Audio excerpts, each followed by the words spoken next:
اعوذ باللہ من الشیطان الرجیم بسم اللہ الرحمن الرحیم الحمد للہ رب العالمین والصلاة والسلام علی اشرف الانبیاء والمرسلین وآلہ الطیبین الطاہرین۔ ناظرین محترم، السلام علیکم۔ ہماری آج کی گفتگو کا عنوان ہے شب قدر کی اہمیت۔ شب قدر ایک ایسی رات ہے اس کے بارے میں خداوند عالم نے فرمایا ہے لیلۃ القدر خیر من الف شہر۔ شب قدر وہ رات ہے جس کی ایک رات 1000 راتوں کے برابر ہے، بلکہ اس سے افضل ہے۔ شب قدر رات ہے دعاؤں کی، رات ہے مغفرت کی۔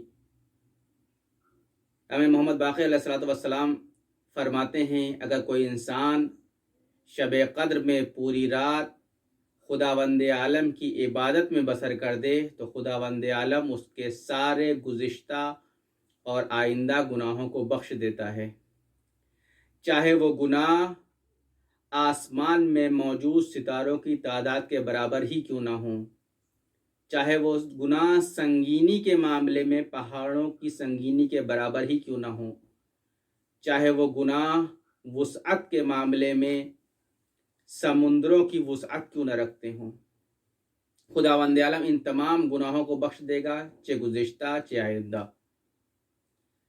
جب ہم احادیث اسلامی کا مطالعہ کرتے ہیں تو ہمیں بہت سی احادیث، بہت سی روایت اس طرح کی ملتی ہیں جن میں کسی خاص موقع، کسی خاص مکان یا کسی خاص حالت میں کسی خاص عمل کو کرنے کے بعد خداوند عالم انسان کے گزشتہ اور آئندہ گناہوں کو معاف کرنے کی گارنٹی دیتا ہے، وعدہ کرتا ہے۔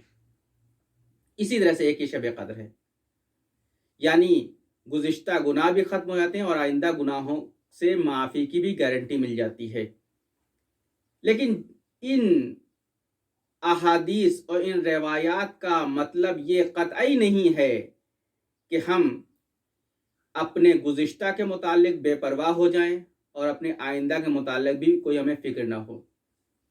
یہ اعمال، یہ شرائط، یہ مکان، اگر اگزامپل دینا چاہیں تو یہ اس میڈیکل کے انٹرنس ایگزام کی طرح ہیں کہ صرف انٹرنس ایگزام میں بیٹھ جانا کافی نہیں ہوتا ہے، بلکہ ضرورت اس بات کی ہے کہ اس انٹرنس ایگزام سے پہلے باقاعدہ اس کی تیاری کی جائے،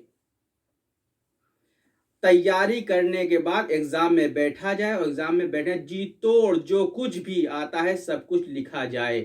تو یہ تو ہوا پہلے کی تیاری اور امتحان میں بہتر طریقے سے لکھا جانا۔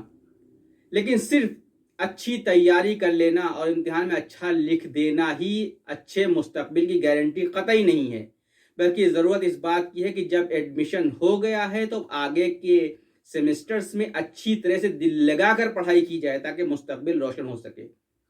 اسی طرح سے شب قدر یا دوسرے اعمال جو ہیں، جو یہ کہتے ہیں کہ ہم نے گزشتہ گناہوں کو بھی بخش دیں گے، آئندہ گناہوں کو بھی بخش دیا جائے گا، اس کا مطلب یہ قطعی نہیں ہے کہ ہم اپنے گزشتہ سے بے پرواہ ہو جائیں، بلکہ یہ شب قدر ایک ایسا موقع جس کے لیے ضروری ہے کہ ہم پہلے سے شب قدر کی تیاری کریں، اپنے نفس کو آمادہ کریں کہ وہ شب قدر میں جب آئے تو خدا کے سامنے گڑ گڑا سکے، اور جب شب قدر ختم ہو جائے تو ہمارے اعمال میں ایسی تبدیلی رونما ہو چکی ہو کہ کوئی اگر دیکھے تو یہ کہے یہ جو پہلے شخص تھا یہ وہ شخص نہیں ہے۔ شب قدر رات ہے دعاؤں کی، شب قدر رات ہے مغفرت کی۔ ہمیں خداوند عالم کی بارگاہ میں آنا ہے، گڑ گڑاتے ہوئے آنا ہے۔ کیسے آنا ہے؟ روایت میں ہے کہ جب جناب آدم و حوا کو ترک اولا کی بنیاد پر جنت سے نکال دیا گیا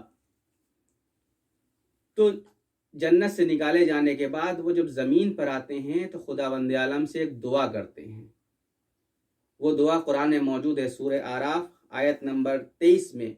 وہ اس طرح سے دعا کرتے ہیں، ربنا ظلمنا انفسنا وَإِن لَّمْ تَغْفِرْ لَنَا وَتَرْحَمْنَا لَنَكُونَنَّ مِنَ الْخَاسِرِينَ۔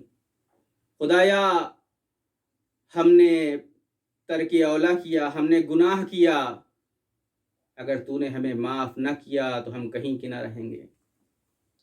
پروردگارا اس شب قدر میں ہم تیرے سامنے آئے ہیں، گناہوں کے بوجھ کے ساتھ آئے ہیں. خدایا ہمیں ان گناہوں کی سنگینی سے نجات دلا دے. خدایا ہم تیرے در پر آئے ہیں، اگر تو نے ہمیں معاف نہ کیا تو ہم کہاں جائیں گے؟ خدایا تو نے ہمیں نعمتیں دیں لیکن ہم نے کفران نعمت کیا. خدایا تو نے ہمیں اعضاء و جوارح دیے لیکن ہم نے ان کا استعمال گناہوں کے معاملے میں کیا. خدایا تو نے ہم کو ہمارے گناہوں کو پوشیدہ رکھا، لوگوں کے سامنے نہیں آنے دیا، لیکن ہم نے تیرے پردے عصمت کو دریدہ کر دیا. خدایا تو نے ہم کو نعمتیں دی لیکن ہم نے کیا کیا؟ صرف کفران نعمت کیا.